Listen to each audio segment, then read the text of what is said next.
लोग। मैं फिर से आपको वर्डपैड का आगे के टॉपिक के बारे में बताने आई हूँ।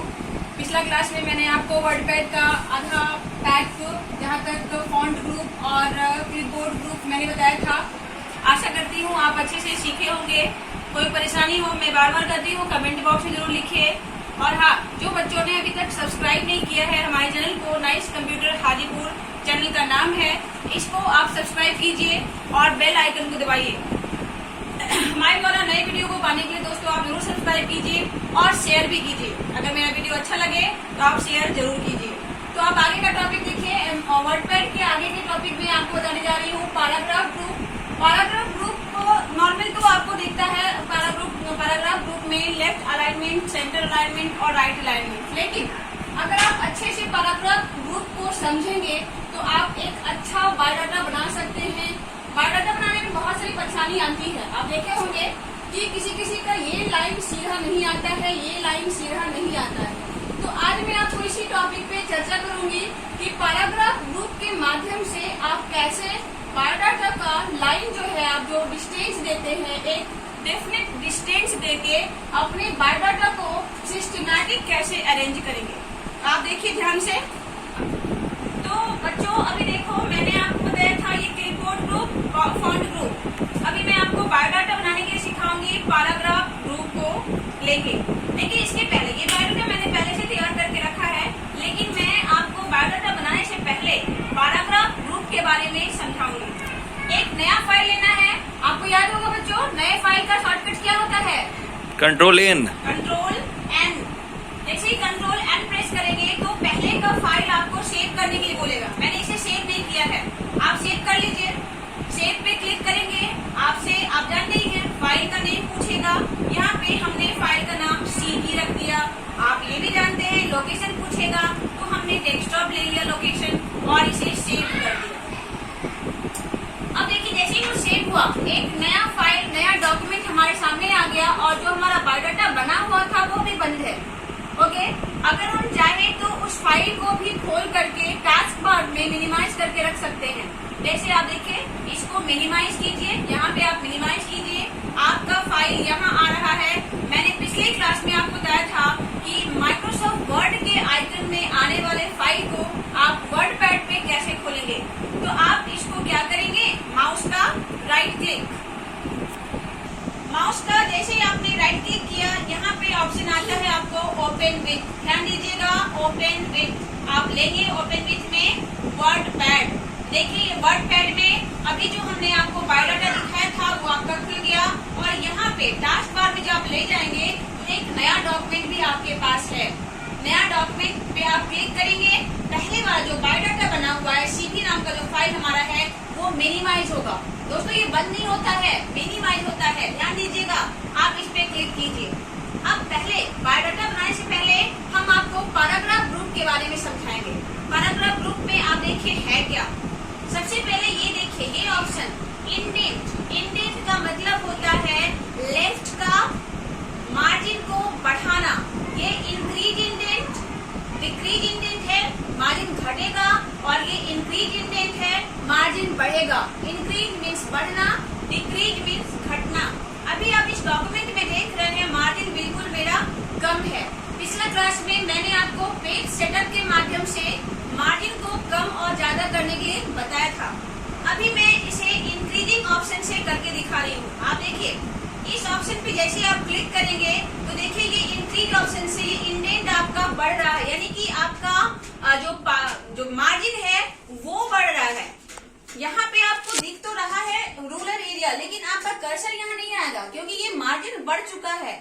आप यहाँ से लिखेंगे और जैसे ही आप डिक्रीज ऑप्शन पे क्लिक करेंगे, डिक्रीज इंडेंट पे, तो इस पे क्लिक करेंगे तो ये फिर से घटेगा। यानी कि इंक्रीज इंडेंट और डिक्रीज इंडेंट से आप मार्जिन को डायरेक्टली बढ़ा सकते हैं और घटा सकते हैं। इसके पहले हम आपको बताए थे पेज सेटअप में जाके पेज के मार्जिन को सेट करना, लेफ्ट का, राइट का, टॉप का, बॉटम का, जिस हिसाब से आपको आपके अकॉर्डिंग जैसे चाहते हैं वैसा आप ले सकते थे। अभी मैंने आपको बताया इंक्रीज इंडेंट और डिक्रीज इंडेंट के बारे में। तो आप कुछ यहाँ टाइप कर लीजिए, थोड़ा कुछ टाइप कर लीजिए। मैं ऐसे ही मीनिंगलेस कुछ टाइप कर देती हूँ क्योंकि टाइम लगता है टाइप में। और उसमें आपका वीडियो लंबा हो जाएगा, तो मैं ये टाइप कर ली। अब देखिए दूसरा जो ऑप्शन है यहाँ पे, ये ऑप्शन है आपका लिस्टिंग देना। दोस्तों आप जब कुछ लिखते हैं तो चाहते हैं कि यहाँ पे आपका कुछ नंबर्स या बुलेट्स आए, कुछ पॉइंट्स आए, तो वो पॉइंट्स को आप कैसे दर्शाएंगे, ये ऑप्शन है आपके पास। इसको कहते हैं स्टार्ट लिस्ट। जैसे ही कर्सर आप यहाँ रखेंगे, एक कर्सर आप यहाँ पे ऐसे रखेंगे, आप स्टार्ट लिस्ट ऑप्शन पे क्लिक कीजिए। यहाँ पे आपको देखिए अलग अलग प्रकार का पॉइंट देने का ऑप्शन मिल रहा है। ये बुलेट्स है, ये नंबर है, एबीसीडी में है, रोमन में, आपको जो पसंद है, as per your requirement, as per your need, आपको जैसा पसंद है, एज यू लाइक आप ले सकते हैं। आप देखें, आप यहाँ पे हमने क्लिक किया पॉइंट पे, तो ये पॉइंट में आया आपका बुलेट्स। अगर हम यहाँ क्लिक कर देते हैं 1 2 3 पे, तो 1 पे आएगा। एबीसीडी लेना चाहते हैं तो वो आएगा, ये चाहे ये जो भी आप लेना चाहते हैं उसके अकॉर्डिंग आएगा। तो यही नहीं, जैसे ही आपने एक पॉइंट डाला और एंटर यहाँ पे लास्ट में, टेक्स्ट के लास्ट में कर्सर को रख के जैसे एंटर मारिएगा तो नेक्स्ट पॉइंट भी आपका ऑटोमेटिकली बन जाएगा। दोस्तों देखिए ये आपका बन रहा है। और अगर हम चाहते हैं कि अब जैसे कि आप कोई क्वेश्चन बनाते हैं, क्वेश्चन का पैटर्न बनाते हैं या क्वेश्चन पेपर आप बनाते हैं, तो क्या होता है, एक पहले क्वेश्चन नंबर रहता है, उसके जस्ट इंडेंट को बढ़ा करके आपको ऑप्शंस दिया रहता है। तो आप उस तरीके से कैसे यहाँ यूज करेंगे, आप ध्यान दीजिए। जैसे मान लीजिए कि ये हमारा क्वेश्चन है, ये हमारा यहाँ पे क्वेश्चन आया। अब हम इसका क्या करेंगे, ऑप्शन देंगे। ऑप्शन में क्या हो रहा है कि इसके सीध में हमें इंडेंट मिल रहा है और पॉइंट आ रहा है, हमें ये नहीं चाहिए, हमें थोड़ा इसका इंडेंट बढ़ाना है। तो यहाँ पे आप इंडेंट ऑप्शन का यूज कर लीजिए, इंक्रीज इंडेंट। एक बार आप क्लिक कीजिएगा, ये देखिए इंडेंट बढ़ गया। और फिर आप बुलेट्स का यूज करके यहाँ पे आप ऑप्शन ए, फिर एंटर मारिएगा तो फिर से आपको इसी इंडेंट के सामने आएगा ऑप्शन बी, फिर ऑप्शन सी। देख लीजिए ये आपका क्वेश्चन हो गया और option A, option B, option C करके आपके पास ये 3 ऑब्जेक्ट आ गया। अब आपको नेक्स्ट क्वेश्चन अगर लिखना है तो अभी आपका इंडेंट यहीं पे आ रहा है, तो आप कौन सा ऑप्शन यूज करेंगे, डिक्रीज इंडेंट। डिक्रीज इंडेंट पे आप क्लिक कीजिए। देखिए आपका जा रहा है, पीछे जा रहा है। आप एक बैक स्पेस मारिए, एंटर मारिए, फिर से यही आ गया। तो डिक्रीज इंडेंट पे आप क्लिक कीजिए और यहाँ पे आप पॉइंट अपना बदल दीजिए। यहाँ जो है आप पॉइंट बदल दीजिए, ये वाला लेना चाहते हैं ये ले लीजिए। नेक्स्ट आप क्वेश्चन फिर से टाइप कर लीजिए। तो आप देखिए ये लाइन और ये लाइन बिल्कुल सीध में है और ये आपका बुलेट्स भी बिल्कुल सीध में है, देख रहे हैं। अगर आप इस ऑप्शन का यूज नहीं करते हैं और स्पेस के माध्यम से आगे बढ़ना चाहते हैं या टैब के माध्यम से आगे बढ़ना चाहते हैं, तो आपका लाइन सीधा सीधा नहीं होगा, लाइन टेढ़ा हो जाएगा, जो देखने में अच्छा नहीं लगेगा। क्वेश्चन पेपर आपका प्रोफेशनल नहीं लगेगा देखने में। तो आप यूज करेंगे इंडेंट का, जो इंक्रीज इंडेंट और डिक्रीज इंडेंट को भी मैंने आपको बताया। नेक्स्ट जो मैं आपको बताने जा रही हूँ ये है आपका लाइन स्पेसिंग।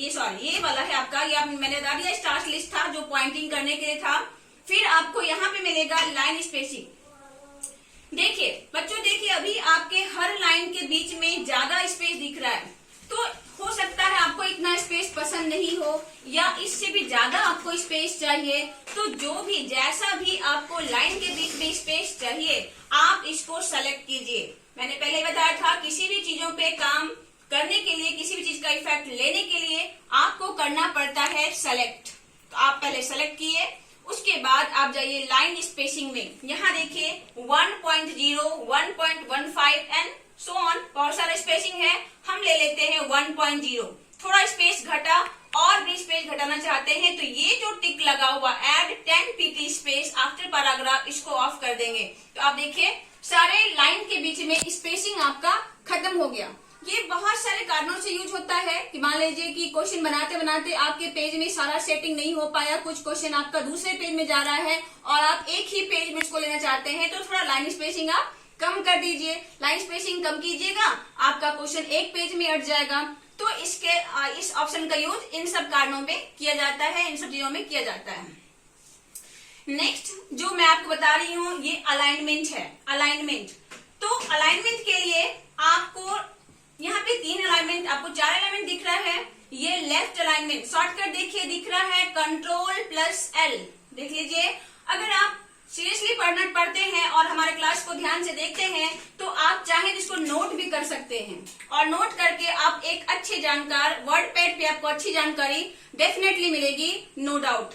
आप Ctrl+L प्रेस कीजिए तो लेफ्ट अलाइनमेंट में जाइएगा। देखिए इस टेक्स्ट को मैंने सिलेक्ट किया और Ctrl+L, तो लेफ्ट में ये ऑलरेडी है। जैसे ही मैं इसे राइट में ले जाऊंगी तो Ctrl+R प्रेस कीजिए, ये राइट में चला जाएगा, राइट अलाइनमेंट हो गया। Ctrl+E प्रेस कीजिए, सेंटर अलाइनमेंट हो गया, और Ctrl+L प्रेस कीजिए, लेफ्ट अलाइनमेंट हो गया। और आप अभी पूछेंगे जस्टिफाई का क्या काम होता है? तो जस्टिफाई का मतलब होता है कि अगर आप कोई अलाइनमेंट यूज किए हैं, उसको पुनः उसी जगह पे आप लाना चाहते हैं तो Ctrl+J यानी कि जस्टिफाई ऑप्शन का यूज आप कर सकते हैं। यहाँ देखिए Ctrl+J, ये देखिए आपका जस्टिफाई हो गए। लेफ्ट में वो फिर से, जो कि लेफ्ट से ही उठा था तो लेफ्ट में आ गया। तो ये अलाइनमेंट था, लेफ्ट में करने के लिए टेक्स्ट को, सेंटर में करने के लिए, राइट में करने के लिए, और जस्टिफाई करने के लिए। ये सारा ऑप्शन पैराग्राफ का था। और हाँ, ये पैराग्राफ ऑप्शन का यूज अगर आप करते हैं अच्छे से, तो अभी जो मैंने एक बायोडाटा बना के पहले से आपको रखा हुआ है मैंने, तो वो देखिए कि एक सीधे में इसका ये पॉइंट भी नजर आ रहा है, और ये सारा जो टेक्स्ट है वो एक सीधे में नजर आ रहा है, इस साइड का भी सीध में, और मार्जिन आपका बराबर बराबर दिख रहा है। इसके लिए आपको करना पड़ता है पेज के ऊपर में, देखिए नए पेज में मैं आपको बता रही हूँ, तो मैंने प्रेस किया Ctrl+A, इससे ये पूरा एक बार में सिलेक्ट हो गया, और फिर प्रेस किया del, तो ये डिलीट हो गया। तो अगर आपको सीधे सीधे इस तरह का कोई बायोडाटा बनाना हो, बायोडाटा बनाने में आपको दिक्कत आ रहा है, जहां पे आपका लाइन टेढ़ा हो जाता है या पॉइंट टेढ़ा हो जाता है, तो उसके लिए आप ध्यान से देखिए, अभी आप सीख जाएंगे। आपको करना क्या है, सबसे पहले अपने पेज का मार्जिन सेट करना है। मार्जिन सेट करने मैंने आपको पिछले वीडियो में बताया था। अगर कुछ भूल जाते हैं बच्चों तो कोई प्रॉब्लम नहीं है, पिछला वीडियो फिर से देख लीजिए, आपको पता चल जाएगा। तो ये देखिए मैंने ये आपका मार्जिन सेट कर लिया है, लेफ्ट में और राइट में दोनों साइड में मार्जिन मैंने कम कर लिया है। अब मैं क्या करूंगी, टैब का पोजीशन डेफिनेट करूंगी। जैसे कि मुझे एक जो स्टॉप पॉइंट बनाना है वो 3 पे बनाना है, तो 3 पे मैंने एक बार क्लिक कर दिया तो आप देखेंगे ब्लैक कलर का डॉट यहाँ पे लग जाता है, इसे टैब कहा जाता है। नेक्स्ट मैं स्टॉपिंग पॉइंट बनाने वाली हूँ, ये मान लो कि मैं 5 पे बनाने वाली, तो 5 पे ऐसा क्लिक कर दिया। इससे होगा क्या कि आपको स्पेस लगाने की जरूरत नहीं है, आप प्रेस करेंगे टैब, टैब बटन कीबोर्ड पे आता है। आप जैसे ही यहाँ पे मान लो कि आपने लिखा नेम, फिर आप एक टैब प्रेस कीजिए, सीधा आपका कर्सर उसी स्टॉपिंग पॉइंट पे जाएगा जहां आपने एक बार स्टॉपिंग पॉइंट टैब आपने लगाया है। कंप्यूटर की भाषा में इसे टैब कहा जाता है, और मैं सरल भाषा में आपको स्टॉप पॉइंट जो आप बनाते हैं वो बता रही हूँ। अब यहाँ पे आप कोई डॉट लगा दीजिए, कोई साइन लगा दीजिए, उसके बाद आप जाइए फिर से टैब प्रेस कीजिए, नेक्स्ट पॉइंट में आप पहुंच गए, और जो भी आपका नाम है आप यहाँ नाम टाइप कर दीजिए। फिर एंटर प्रेस कीजिएगा तो कर्सर आपका नीचे आएगा, एंटर। फिर आप जो लिखना चाहते हैं यहाँ पे वो लिख दीजिए, फादर्स नेम लिख दीजिए, और फिर टैब प्रेस करके फिर वही बिंदा लगाइए जैसे आप बिंदी लगाए हैं, और फिर टैब कर जो अभी आपका पापा का नाम है, जो फादर्स का नेम है, वो आप नेम यहाँ डालिए। और इस तरीके से अगर आप यूज करते हैं, टैब का पोजीशन सेट करके अगर आप यूज करते हैं अपना बायोडाटा बनाने में वर्ड पैड पे, तो आपको बहुत ही हेल्प मिलेगा और बहुत सटीक बायोडाटा आप बना सकते हैं। तो इस तरह से मैंने आपको बताया आज, इस तरह से मैंने आपको आज बायोडाटा बनाने बताया, एक पोजीशन में, एक सीधे लाइन में टैब का यूज करके। दूसरा आपको पैराग्राफ के ग्रुप के बारे में बताया। तो दोनों चीजें मैंने बताई। आपको अगर कोई परेशानी हो, कोई प्रॉब्लम आए तो आप कमेंट बॉक्स में लिखिए, और हमेशा आपके कमेंट का जवाब मिलते रहा आपको। अगर कुछ और कमेंट आएगा या कुछ आपको प्रॉब्लम आएगी तो उसका सॉल्यूशन भी मिलेगा। नाइस कंप्यूटर हमेशा आपकी सेवा में ऑनलाइन क्लास के माध्यम से तत्पर रही है, और आशा करती हूँ कि आगे भी आपको मैं अच्छा नए से नए वीडियो बना के आपके तक पहुंचाऊं, आप तक पहुंचाऊं। और जिन दोस्तों ने सब्सक्राइब नहीं किया है, बार बार मुझे कहना पड़ रहा है, वो सब्सक्राइब करें, शेयर जरूर करें। अगर हमारा वीडियो आपको अच्छा लगा है तो शेयर जरूर करें। तब तक के लिए धन्यवाद। खुश रहें, stay home, stay safe, good bye.